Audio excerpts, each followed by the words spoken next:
Hello दोस्तों, good morning. स्वागत है आप सभी का आपके अपने यूट्यूब चैनल मैथ्स दीवाने पर। गाइज नए आए हो तो चैनल को सब्सक्राइब जरूर कर लेना और क्लास को शेयर कर दिया करो भाई, क्योंकि बहुत अच्छे अच्छे सवाल यहाँ पे कराए जा रहे हैं। मॉर्निंग के अंदर एसएससी जीडी के सवाल कराए जा रहे हैं। अभी अपन एसएससी जीडी के सवाल देखेंगे।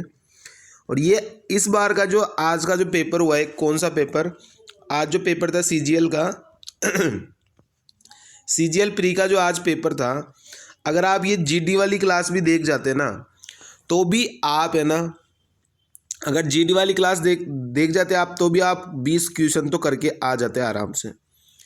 अगर सिर्फ और सिर्फ जीडी वाली क्लास देख लेते तो भी, क्योंकि जीडी में मैंने इतने सवाल आसान है लेकिन मैंने इतने बढ़िया बढ़िया कंसेप्ट बता दिए कि आप सीजीएल प्री के सवाल उड़ाए थे 25 में से 20 सवाल। तो अगर आप जीडी की क्लास करते मेरी, जो मेरे को अभी एक महीने से करा रहा हूँ मैं, तो भी आप करके आ जाते हैं। जबकि मैंने पूरा का पूरा ये देख लो कि जो मेंस तक का लेवल होता है ना, वो सब कुछ मैंने करा रखा है सीजीएल की क्लास में। ठीक है, ये तो मैं जीडी की बता रहा हूँ कि अगर आप जीडी की क्लास में मेरी देखते हो ना तो भी आप सीजीएल प्री के 20 सवाल करके आ जाते हैं, जो आज जो पेपर आया है जैसा लेवल है उसके अंदर। ठीक है मेरे भाई, तो इसलिए मैं कहता हूँ कि जीडी की क्लास भी लिया करो मॉर्निंग के अंदर, और इवनिंग के अंदर मैं सीजीएल की क्लास ही करवाता हूँ स्पेशली। और इसके अंदर ज़्यादा फोकस है मेंस पे, क्योंकि मेंस के अंदर सवाल पूछे जाएंगे ज़बरदस्त। प्री का तो अपने को पता है कि किस तरीके के सवाल पूछे जाते हैं, वही लल्लू तरीके के सवाल पूछे जाएंगे जो अब तक पूछे गए, सीपीओ हो, दिल्ली पुलिस हो, कोई सा भी एग्ज़ाम हो। ठीक है मेरे भाई, इसलिए focus on SSC GD class और एसएससी सीजीएल मेंस क्लास, क्योंकि मेंस की क्लास है वो आपको मेंस में काम आएगी। क्योंकि अभी प्री सिर्फ क्वालिफाई करना है। प्री क्या है?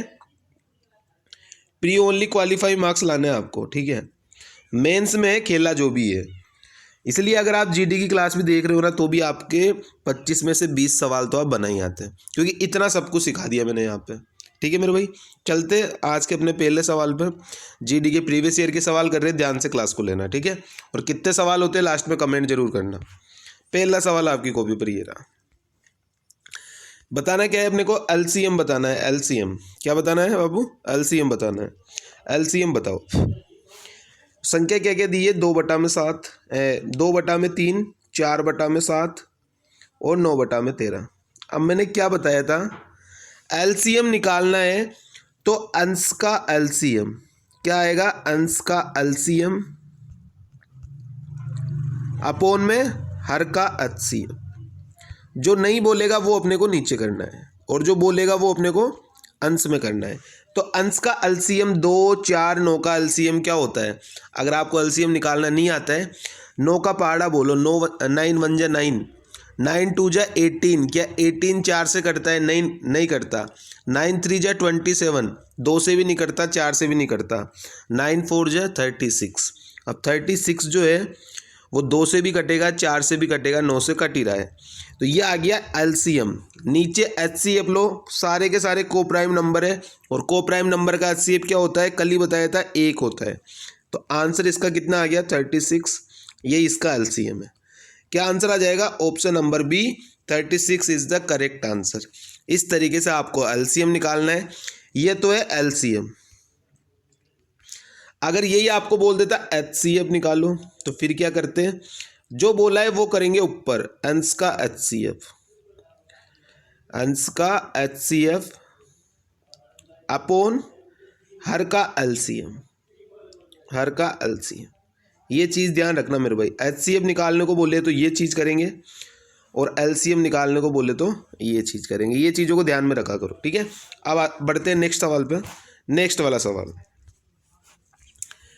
क्या बोला है? एक वस्तु का अंकित मूल्य 760 रुपये। ठीक है भाई, होगा 760 रुपये, कोई दिक्कत नहीं है। ऑफ सीजन में इसे 722 में बेच दिया। 760 रुपये की चीज़ को भाई 722 रुपये में बेच दिया। कितने का डिस्काउंट दे दिया? 38 का डिस्काउंट। कितने पे दे दिया? 760 पे। परसेंटेज में चेंज करना है तो इंटू में 100। 1 0 से काट दो, 1 0। 38 से काटो 76 को 2 बार, और 2 से काटोगे 10 को 5 बार। आंसर क्या आ गया? 5%। आप डायरेक्ट भी निकाल सकते थे ये पहला तरीका, आप डायरेक्ट भी निकाल सकते थे अगर आप में दिमाग सोचने की क्षमता होती तो। भाई ये 38 का डिस्काउंट दे रहा है तो 38 760 का कितना परसेंट है? आपको पता है 760 का 10% कितना होगा? 76 होगा। तो 76 का आधा ही तो है 38, तो इसका भी आधा हो जाएगा, कितना हो जाएगा? 5% हो जाएगा। तो आंसर क्या आ गया? 5%। ठीक है मेरे भाई, ये अपने अपने दिमाग पे है, कितना सोच पाते सवाल को वो है। ठीक है, नेक्स्ट वाला सवाल देखो। एक संख्या का पहली संख्या का 45% दूसरी संख्या के 2/3 के बराबर है। तो पहली संख्या का अनुपात मतलब इनका रेशियो निकालना है अपने को। ठीक है मेरे भाई, पहली संख्या का 45%, 45% का मतलब 9/20, 45% का मतलब 9/20, और ये पहली संख्या है तो मैंने ए लिख दिया। बराबर किसके बराबर है? दूसरी संख्या है उसके 2/3 के, तो ये 2/3 और दूसरी संख्या को मैंने बी मान लिया। ठीक है, क्रॉस करवा दो। 27A बराबर 40B, तो ए और बी का रेशियो कितना आ जाएगा मेरे भाई? ए का रेशियो ये, बी का रेशियो ये, 40/27। तो आंसर कौन सा हो गया? 40/27, ऑप्शन नंबर बी। सवाल डेली करोगे, प्रैक्टिस डेली करोगे तो मैं बता रहा हूँ ऐसे सवालों को देखते ही सोल्व कर लोगे। और अगर प्रैक्टिस नहीं करोगे तो चाहे आप कितना ही ग्रुपों में पूछ लो, कहीं से भी पढ़ लो, कुछ नहीं होगा। एक दिन से कुछ नहीं होता, प्रैक्टिस डेली करनी पड़ती है। ठीक है मेरे भाई, तभी जाके चीज़ें बनती है। क्या बोल रहा है? एक्स प्लस वाई अपॉन में एक्स माइनस वाई की वैल्यू अपने को दी है 23/3। तो ये आप क्या लगाओगे मेरे भाई? Componendo and dividendo, componendo and dividendo, ये वाला रूल लगाओगे। इस रूल में क्या होता है? एक बार जोड़ते एक बार घटाते। एक बार जोड़ोगे तो ऊपर x बचेगा, एक बार घटाओगे तो नीचे y बचेगा। यहाँ से x/y की वैल्यू क्या आएगी? 23 और 3 कितना हो गया? 26। और एक बार अगर घटाओगे 23 में से 3 तो कितना आएगा? 20। यानी वैल्यू क्या क्या आ गई? 2 से और काट दो, 13/10। तो x और y की वैल्यू क्या आ गई? 13/10। अब अपने को निकालना क्या है? x² minus y² upon x² plus y²। x की वैल्यू कितनी है मेरे भाई? 13 है, 13 का स्क्वायर 169, माइनस y की वैल्यू 10 है तो 10 का स्क्वायर 100, डिवाइड बाई x का स्क्वायर तो 169 प्लस 100। तो आंसर मेरा भाई कितना आ जाएगा? आंसर आ जाएगा अपने पास 169 में से 100 गए तो 69 अपॉन 169 प्लस 100 तो 269। अब देख लो कौन सा ऑप्शन मैच कर रहा है, ये वाला, सी वाला। तो आंसर क्या हो जाएगा मेरे भाई? सी इसका बिल्कुल करेक्ट आंसर है, option number C, 69 divide by 269। Answer क्या हो गया? 69/269। ठीक है, कंपोनेंडो एंड डिविडेंडो रूल लगाना भी आपको आना चाहिए। एक बार जुड़ेगा एक बार घटेगा। ठीक है, नेक्स्ट वाले सवाल पर। इसको करने के कई तरीके हैं, ऐसे सवाल को करने के कई तरीके। सबसे बड़े बिन बताने की, सबसे छोटी बिन बताने की। 3/7, 5/11 और 7/15। ऐसे सवाल को करने के कई तरीके हैं। दोनों का गैप ले लो, एलसीएम निकाल के गुणा कर दो। ठीक है, दूसरा तरीका क्या हो सकता है? दूसरा तरीका ये हो सकता है क्रॉस करवा दो, और क्रॉस करवा दो, इसमें तो क्रॉस करवाना ही आसान रहेगा। ठीक है मेरे भाई, इधर इधर क्रॉस करवाओगे तो 33 और इधर इधर क्रॉस करवाओगे तो 35। इन दोनों में से बड़ी कौन सी है? ये वाली बड़ी है। ठीक है, तो ये वाली तो वैसे भी छोटी हो गई तो कट गई। ठीक है, अब इसको भूल जाओ। अब 5/11 और 7/15 में कंपैरिजन कराओ। इनमें से बड़ा कौन सा है? 15 पूर्ण 75 और 11 7 77। तो बड़ी वाली कौन सी आ गई? 77 वाली, यानी 7/15 वाली। तो सबसे बड़ी कौन सी हो गई? 7/15, ऑप्शन नंबर सी। तो ये तरीका है क्रॉस वाला, तो ऐसे सबसे बेस्ट है, आप इस तरीके से करवाओ। आप चाहो दूसरा तरीका और है अपने पास, कौन सा तरीका है वो भी मैं आपको बता देता हूँ। तरीके बहुत है इस वाले सवाल को करने के। दूसरा तरीका देखना, 3/7, 5/11 और 7/15। डिफरेंस लो, कितने का डिफरेंस? 4 का। कितने का डिफरेंस? 6 का। कितने का डिफरेंस? 8 का।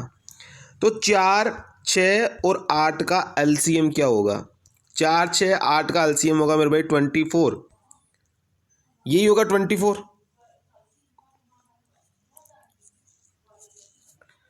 8 4 4 संग 24, 6 चौके 24 और 8 3 24। ठीक है, तो इसका एलसीएम ले लो और इसकी गुणा करवा दो इसमें, तो भी आंसर अपना निकल के आ जाएगा। ये दूसरा तरीका हो जाएगा। उसके अलावा तीसरा तरीका और क्या हो सकता है? तीसरा तरीका डायरेक्ट वाला है।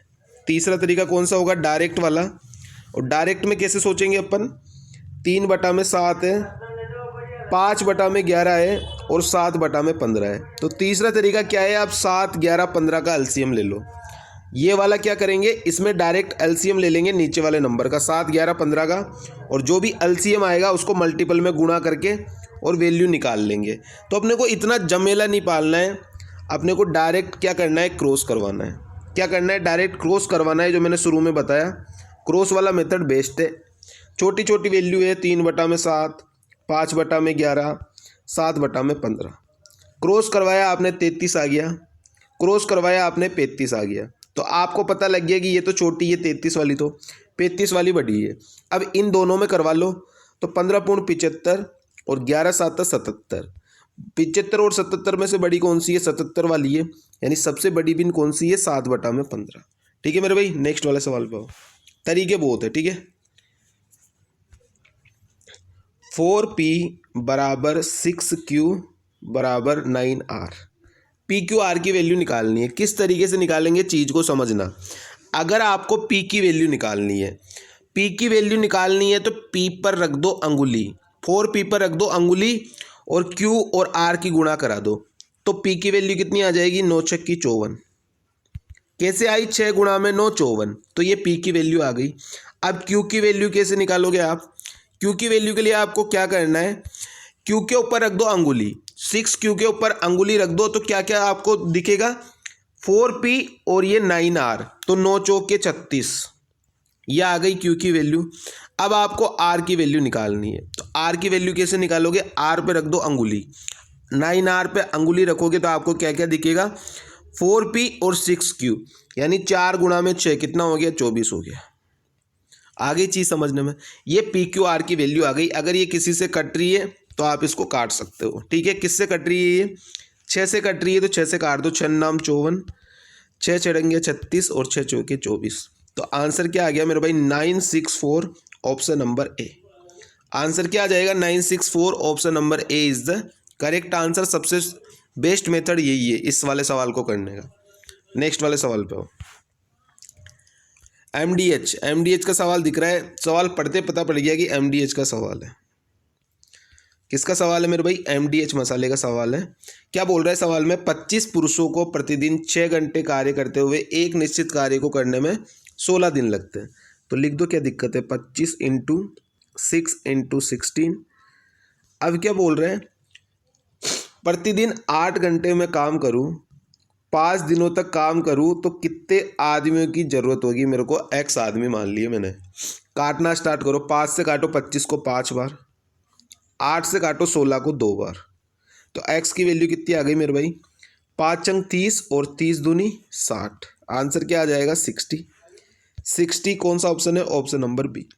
तो आंसर क्या हो गया मेरे भाई? B option 60 is the correct answer. Next वाले सवाल पे हो। ये वाला सवाल देखो। x - y का 30%, x - y का 30%, ये किसके बराबर है? ये बराबर है x + y का 20%। परसेंट से परसेंट उड़ा दो। अब आपको क्या दिख रहा है? x + y / x - y की वैल्यू क्या आ जाएगी? एक्सचेंज हो जाएगा। x + y की वैल्यू 30 आ जाएगी और x - y की वैल्यू 20 आ जाएगी। तो 30/20 या 3/2, भाई 0 से 0 तो कट ही जाएगा। तो इसको तो मैं हटा रहा हूँ 0 0 को, तो ठीक है। मैं क्या कर रहा हूँ? ओनली 3/2 कर रहा हूँ, ठीक है। अभी मैंने आपको क्या समझाया था? Componendo and dividendo. वहाँ से x/y की वैल्यू कितनी आ जाएगी? एक बार जोड़ोगे तो 3 और 2 5, एक बार 3 में से 2 माइनस करोगे तो 1, यानी x की वैल्यू आ गई 5, y की वैल्यू आ गई 1। अब अपने को सवाल में क्या बोला है? y x का कितना परसेंट है? y जो है वो x का कितना परसेंट है? y कितना है? 1। x का, तो x का आएगा नीचे आएगा और परसेंट में चेंज करने के लिए /100। तो y x का कितना परसेंट है? 20% है। तो आंसर क्या हो गया? Option number A 20% is the correct answer. ठीक है, इस तरीके से आपको ऐसे सवालों को सोल्व करना है। डेफिनेटली पिक से इस वाला सवाल को इम्पोर्टेंट लगा लेना, इस बार ऐसा सवाल आपको देखने को मिलेगा ही मिलेगा, क्योंकि इसमें दो रूल लग रहे हैं, एक तो इक्वल वाला और एक कंपोनेंडो एंड डिविडेंडो वाला। ठीक है मेरे भाई, चलते नेक्स्ट सवाल पे आओ। ये सवाल इतना घटिया सवाल है कि हर एक शिफ्ट में पूछा जाता है, हर एक शिफ्ट में पूछा जाता है। 18 वस्तुओं का एसपी बराबर 28 वस्तुओं के सीपी के बराबर है। ठीक है, तो लाभ या हानि कितना है? तो सीपी और एसपी का रेशियो कितना आ गया मेरे भाई? 2 से कट रहा है तो 9, 2 से कट रहा है तो 14, तो सीपी और एसपी का रेशियो कितना आ गया? 9:14। ठीक है, 9 की चीज़ को 14 पे दे रहा है, 5 का प्रॉफिट 9 पे, तो 100 पे कितना होगा? इंटू में 100, 500 बटा में 9, और 500 बटा में 9 क्या होता है मेरे भाई? काटो, 9 पंजे 45, कितना बच गया? 5, 9 पंजे 45, फिर कितना बच गया? 5, और डिवाइड बाई 9, तो आंसर कितना आ जाएगा? 55 सही 5/9। Option number C is the correct answer. 55 सही 5/9% का इसको प्रॉफिट हो जाएगा। ठीक है मेरे भाई, आसान सवाल था ना, लेकिन ये इतना लल्लू सवाल है, हर शिफ्ट में देखने को मिलेगा। ये सवाल आपको हर शिफ्ट में देखने को मिलेगा जीडीके में, इतना लल्लू सवाल है। ठीक है, नेक्स्ट वाले सवाल पे आओ। क्या बोल रहा है इस वाले सवाल में?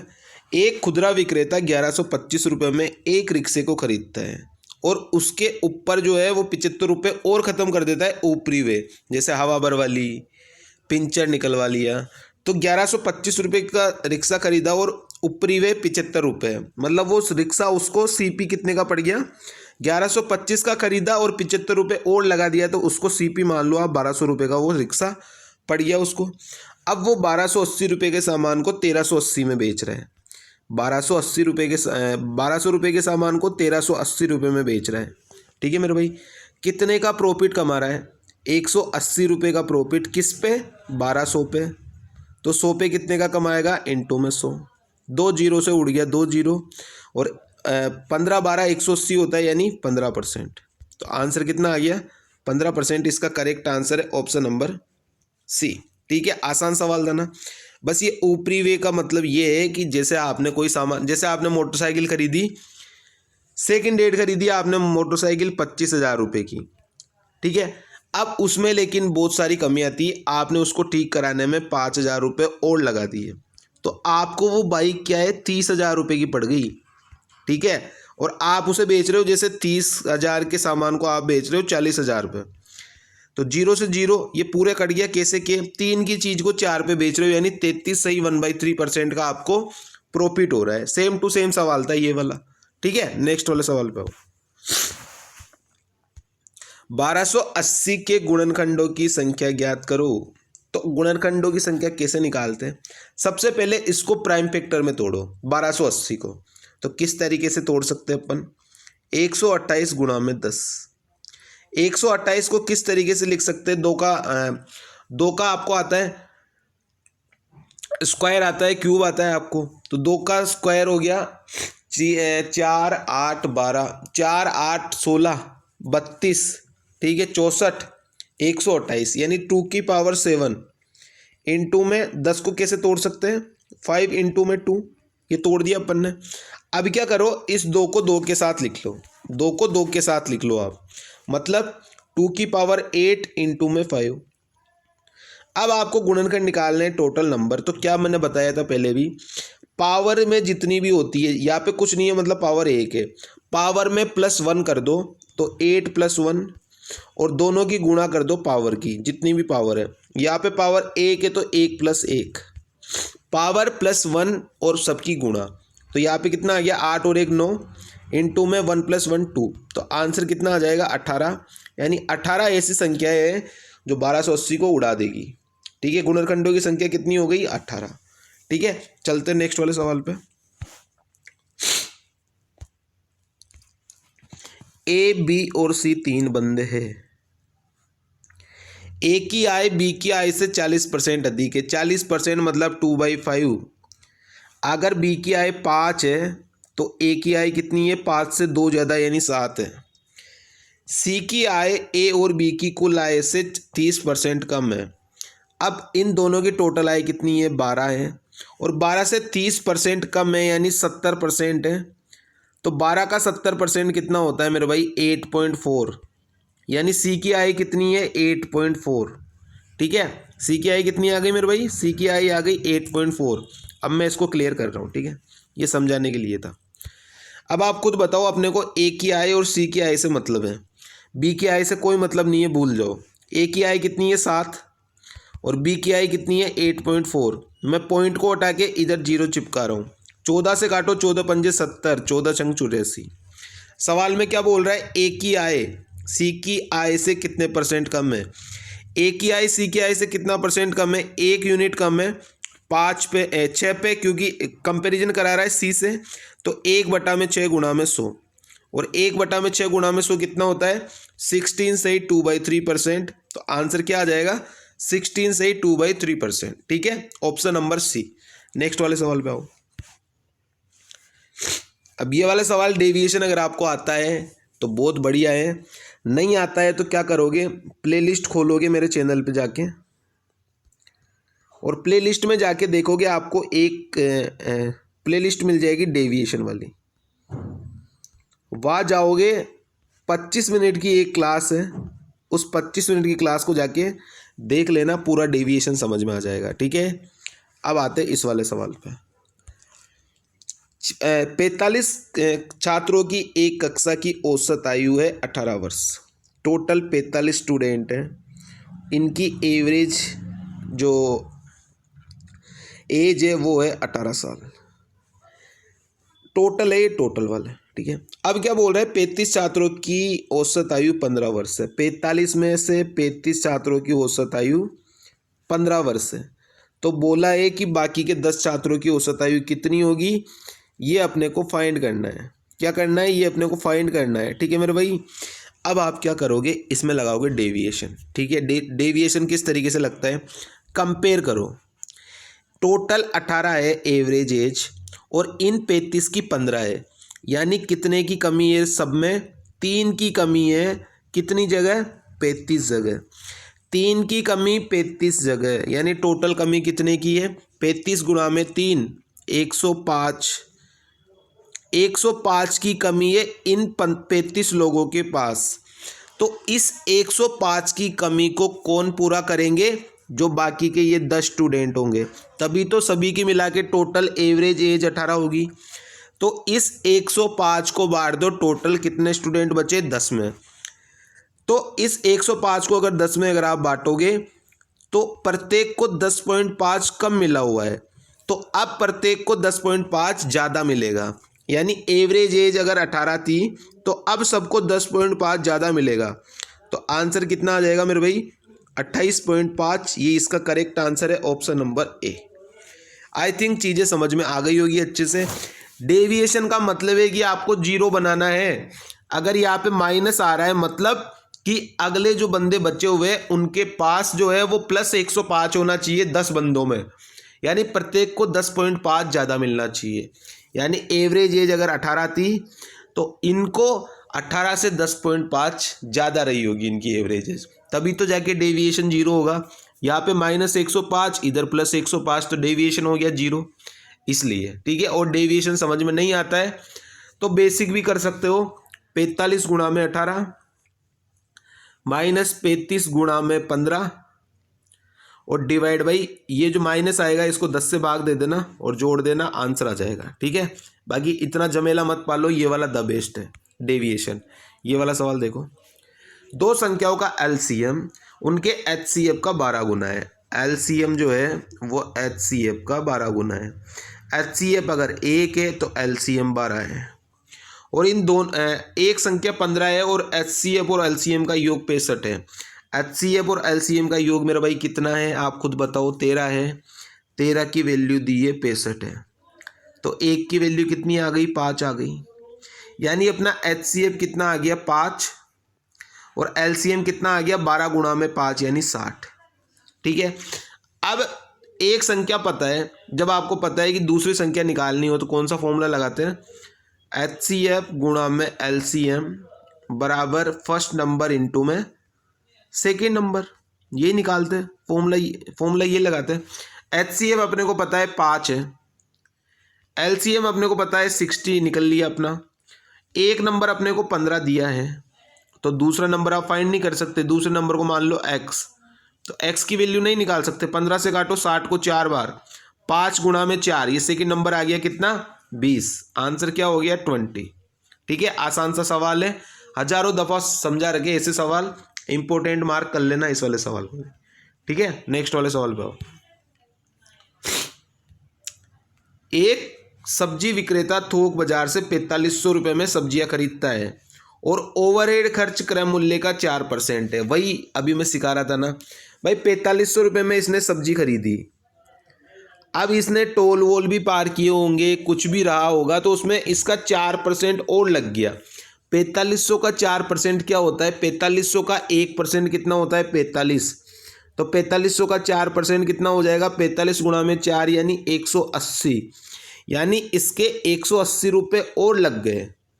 यानी अब इसके सामान ये कितने का पड़ गया मेरे भाई? ये पड़ गया इसके 4680 रुपये का सामान। कितने का पड़ गया? 4680 रुपये का इसको सामान पड़ गया ये। अब क्या बोल रहे हैं? 15% का लाभ कमाने के लिए उसे किस कीमत पर सब्जियां बेचनी चाहिए? अब आप बताओ, 4680, इसको 15% का लाभ कमाना है तो मैं डायरेक्ट लिख दूँ 23/20। 23/20 कहाँ से आ गया? 15% का मतलब होता है 3/20, यानी 20 की चीज़ 23 पे बेचनी है अपने को। या फिर आप अगर 115/100 करोगे, 4680 गुणा, तो भी अगर आप इसको 5 से काटोगे तो 23 और ये 5 से काटोगे तो 20, इसलिए मैंने डायरेक्ट लिख दिया। आप इतने लल्लू भी नहीं हो कि आपको इतनी सी चीज़ भी पता नहीं हो, ये चीज़ आपको पता होनी चाहिए। 1 0 से उड़ा दो, 1 0, 2 से काटो इसको, 2 दूनी 4, 2 तिया 6, 2 चौके 8। यूनिट डिजिट देख लो, 4 गुणा में 3 12, सिर्फ एक ही ऑप्शन का यूनिट डिजिट आ रहा है 2। ठीक है, तो आंसर क्या हो जाएगा? Option number B. आंसर कितना आ जाएगा? 5382। ठीक है मेरे भाई, आंसर क्या आ गया? 5382, ये इसका करेक्ट आंसर है। आई थिंक चीज़ें समझ में आ रही होगी अच्छे से मेरे भाई, अच्छे अच्छे कंसेप्ट में बता रहा हूँ आपको। नेक्स्ट वाले सवाल को देखो। एक वस्तु पर उसके क्रय मूल्य से 60% अधिक अंकित किया गया। कुछ चीज़ अगर 100 की थी तो उस पर अधिक अंकित करके MP कितना कर दिया मेरे भाई? 160 कर दिया। अब क्या बोल रहे हैं? वस्तु को बेचने पर 20% का लाभ होता है। अब ये वस्तु को बेच रहा है तो चीज़ इसकी टोटल मिला के 20% के लाभ पर बिक रही है, मतलब 120 की बिक रही है। ठीक है, अब ये बोल रहे हैं कि उसे अंकित मूल्य पर कितने का डिस्काउंट दिया था। मतलब 160 की चीज़ उसकी 120 में गई तो उसने कितने का डिस्काउंट दिया मेरे भाई? 40 का डिस्काउंट दिया। या फिर आप इसको ऐसे भी सोच सकते हो, इसको काट लो आप 40 से, तो 4 चौक 16 और 4 तिया 12, तो 4:3 आ गया। मतलब 4 की चीज़ को अगर 3 पे दे रहा है तो आप कितने का डिस्काउंट दे रहे हो? 1 का डिस्काउंट 4 पे, तो 100 पे कितने का दोगे? 100 पे दोगे आप मेरे भाई 25% का। तो आंसर कितना आ जाएगा? 25%, ऑप्शन नंबर ए। ठीक है, आसान बन गया ना सवाल। नेक्स्ट वाले सवाल पे, ये सवाल पढ़ो आप। जगत सिंह ने एक वस्तु को, नाम देख लो जगत सिंह, पूरी दुनिया का जगत का ठेका ले रखा है इसने। जगत सिंह ने एक वस्तु को 6000 रुपये में बेचा तो उसे हानि हुई। अगर उसने इसे 7400 रुपये में बेचा होता तो उसे जिस राशि की हानि हुई थी उसकी 2/3 धनराशि का लाभ मिला होता। तो 25% का लाभ कमाने के लिए उसे वस्तु को किस मूल्य पर बेचना चाहिए? सबसे आसान मेथड बता रहा हूँ, सीख लेना। सीख सको तो, नहीं सीख सको तो फिर आपकी इच्छा है। क्या बोला है कि जिस राशि की उसी हानि हुई थी उसका 2/3 लाभ होता है। मतलब अगर हानि अगर उसकी 3 रही है तो उसे प्रॉफिट कितने का रहा है? 2 का रहा है। टोटल मिला के आप काउंट करोगे तो कितना हो गया? 5 हो गया। 5 की वैल्यू किसके बराबर आ जाएगी? इन दोनों के डिफरेंस के बराबर। 6000 और 7400 का डिफरेंस कितने का है? 1400 का डिफरेंस है। तो 5 की वैल्यू 1400 कितनी आ गई? 5 की वैल्यू आ गई 1400। तो 1 की वैल्यू कितनी आ गई मेरे भाई? 5 दूनी 10, 5 8 40, 280। 1 की वैल्यू आ गई 280। अब आप या तो प्रॉफिट निकाल लो या अब आप लॉस निकाल लो, दोनों आपका मन है। आप हानि से निकालोगे तो भी CP वही आएगा, प्रॉफिट से निकालोगे तो भी CP वही आएगा। मेरा मन हुआ कि मैं प्रॉफिट से निकाल लेता हूँ। एक की वैल्यू 280 तो दो की वैल्यू 560। और ये कौन सा है? प्रॉफिट वाला। प्रॉफिट वाला कौन सा है? 7400 रुपये में बेच रहा है। तो अब आप एक चीज़ बताओ कि अगर मैं कोई चीज़ 7400 रुपये में बेच रहा हूँ, मतलब 7400 में मैं कोई चीज़ बेच रहा हूँ और मेरे को 7400 रुपये पर 560 रुपये का लाभ हो रहा है, तो चीज़ सीपी कितना रहा होगा? 7400 से 560 कम रहा होगा। रहा होगा नहीं रहा होगा? रहा होगा 560 कम, यानी सीपी उसका 6840 रहा होगा। रहा होगा कि नहीं रहा होगा? रहा होगा ना मेरे भाई। अगर मैं कोई चीज़ 7400 की बेच रहा हूँ और उस पर मुझे 560 का लाभ है, तो चीज़ उससे 560 कम की रही होगी, यानी सीपी कितना आ गया? 6840। अगर अपने को ये सीपी पूछता तो क्या आ जाता आंसर? 6840। लेकिन इसने सीपी नहीं पूछा है, इसने क्या पूछा है? उसे 25% का लाभ कमाने के लिए किस कीमत पर वस्तु को बेचना चाहिए। तो सीपी आ गया कितना? 6840। 25% का लाभ यानी 5/4 की वैल्यू अपने को निकालनी है। तो ये वैल्यू कितनी आ जाएगी मेरे भाई? काटो 1710 और 1710 गुणा में 5 यानी 8550। आंसर कितना आ गया? 8550। Option number A. आसान सवाल है, बस सवाल ही बड़ा है, बाकी सवाल में कुछ है नहीं। अगर आपने प्रैक्टिस करी है तो ये सवाल मुश्किल से मुश्किल 20 सेकंड या हाईएस्ट 25 सेकंड, इससे ज़्यादा का सवाल नहीं है। ठीक है मेरे भाई, नेक्स्ट वाले सवाल पे चलते हैं। ये वाला सवाल देखो, इस तरीके के सवालों को भी इम्पोर्टेंट लगा लेना। इस तरीके के सवालों को आप कैसे करोगे? एलिगेशन से। किससे करोगे मेरे भाई? एलिगेशन से करोगे। सबसे बेस्ट है एलिगेशन। क्या बोल रहा है? 47 किलोमीटर की डिस्टेंस जो है वो 6 घंटे में तय करता है, तो ये आएगी बीच में क्योंकि ये ओवरऑल है। फिर क्या बोल रहा है? उसने इस दौरान आंशिक दूरी से 6.5 किलोमीटर की चाल से पैदल, तो एक तरफ मैं लिख रहा हूँ पैदल और एक तरफ मैं लिख रहा हूँ साइकिल। ठीक है, पैदल से चल रहा है ये 6 1/2 यानी 13/2, इतना ही चलेगा 13/2। और दूसरा कितना चल रहा है साइकिल से?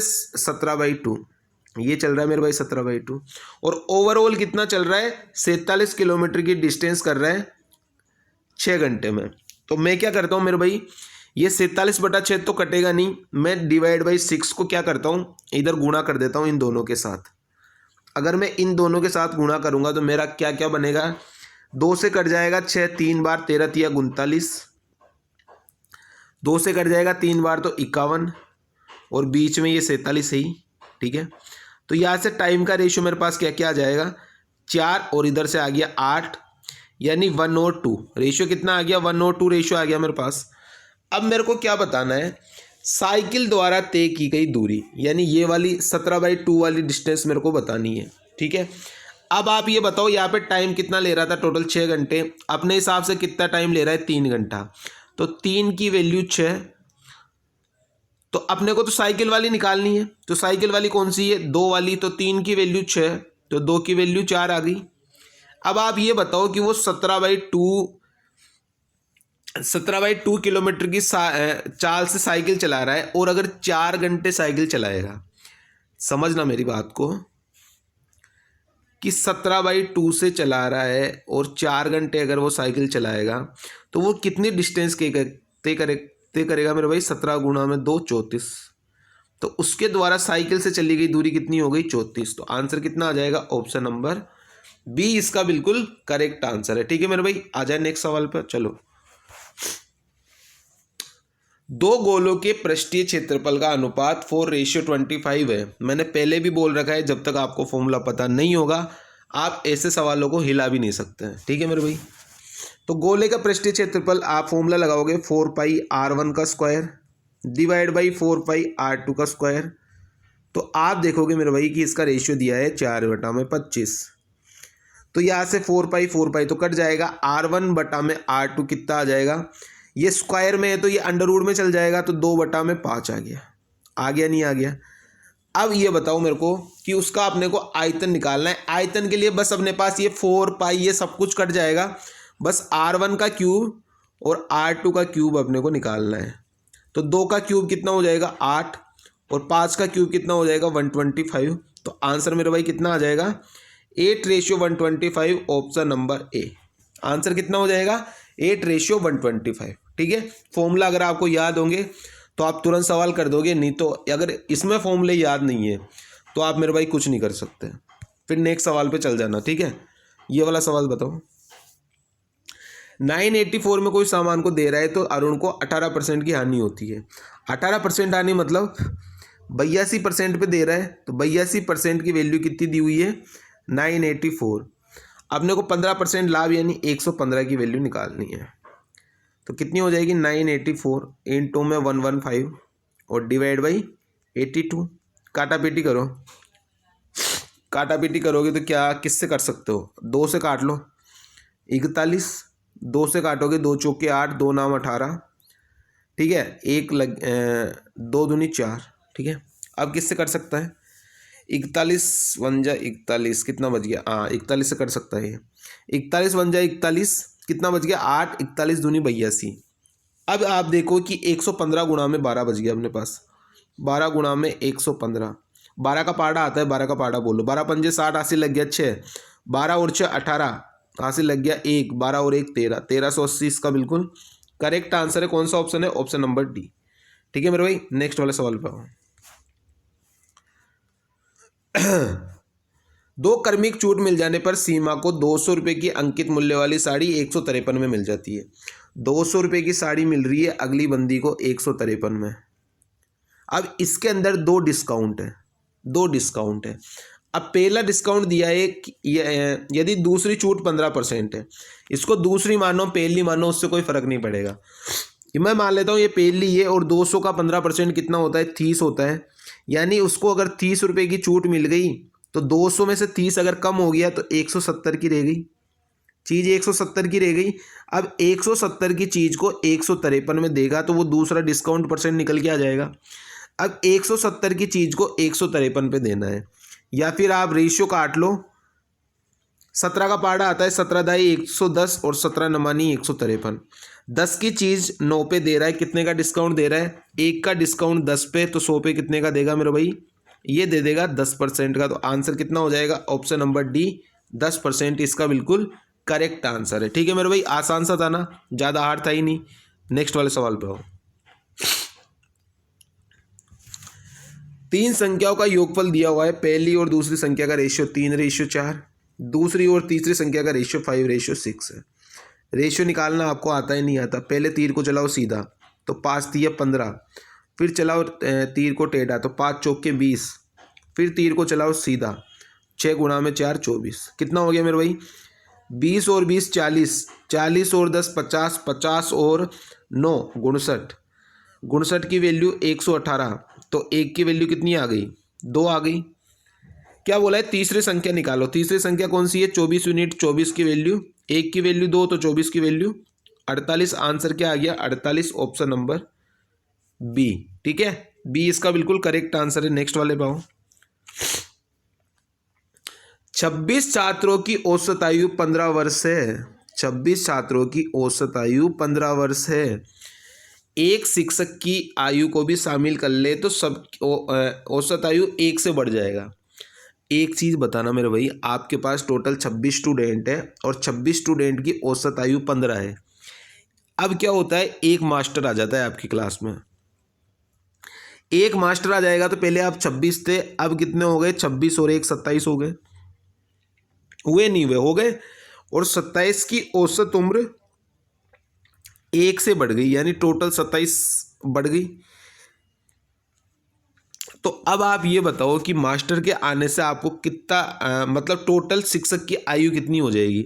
7 और 5 12, हासिल लग गया 1, 1 और 1 2 और 2 4, यानी शिक्षक की औसत आयु कितनी थी 42 थी। क्योंकि इस शिक्षक के आने के बाद क्या है कि सबकी औसत आयु 1 वर्ष बढ़ गई, यानी 26 तो यहाँ पे और एक मास्टर है तो उसको भी इंक्लूड करेंगे, यानी टोटल 27 बढ़ गई।